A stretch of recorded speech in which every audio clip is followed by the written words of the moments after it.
my next hero was Sonny Rollins. I mean, I started to hear other guys, and Hank Mobley and Sonny Rollins. I could identify, and then Coltrane became, fashion, and so I was kind of going in and out. I used to listen to Sonny Rollins, and I'd work on things like I would work on motif development.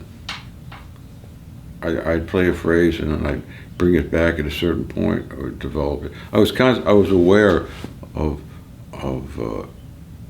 maybe not completely intellectually, but I was aware of how to develop a solo, and especially in those days when you played for a long time, it was, you have a long duration. You can't just be playing stupid stuff all the time. I would send the part of myself to check me out, and listen to me. I have an out of body experience. I would produce it, and report would come back. Boy, you really did something stupid on the third chorus. That was really dumb. Don't do that.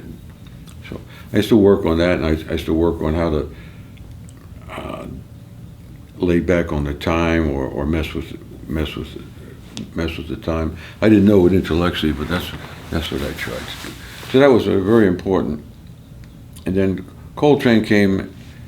I actually tried to emulate Coltrane. I was like 20 years old, and and then I was pretty good. I could pretty much get the sound, and then I started thinking about it. I said, what a stupid thing to do, and I hear other white guys trying to play like Train, and I said, boy, they sound dumb, and I said, maybe I sound just as dumb. So there was a guy, trombone player, who was a little bit older than me, who had a record collection. He's total, he was into jazz history, etc.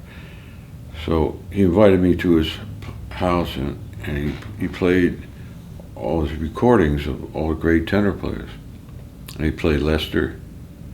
Now, how can you not like Lester? I mean, classic Lester is Mozart. I mean, classic Lester is perfection beyond perfection. I said, wow, that's great. I never heard it. And he played Ben Webster. Wow, but that's another world. And he played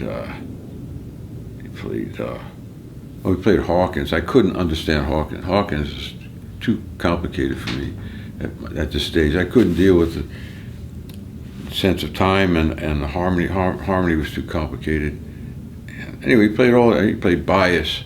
I heard Bias. I said, wow, I didn't know anybody could play the saxophone like that, Because guys that played fast, quote unquote, usually had a smaller sound. Because when you have a big sound, it's hard to execute rapidly. So you get guys like Sonny Stitt cut the sound down, and it kind of worked better.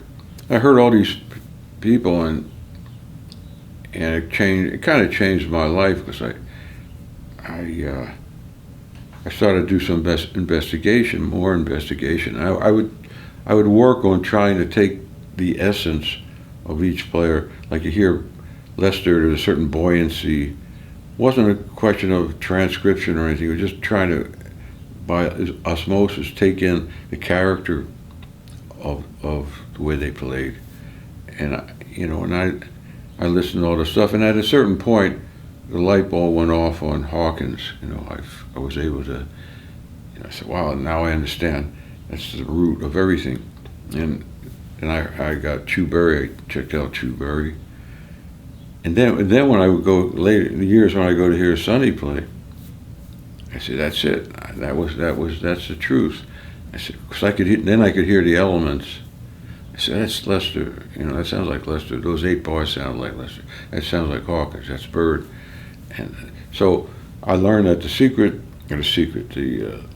the way to go about it is you put all these influences and put it in a pot, stir it up, and they're there, but eventually you come out of that. Your personality comes out of it. So that was that. That in a nutshell, that's kind of how I, tried to develop. And then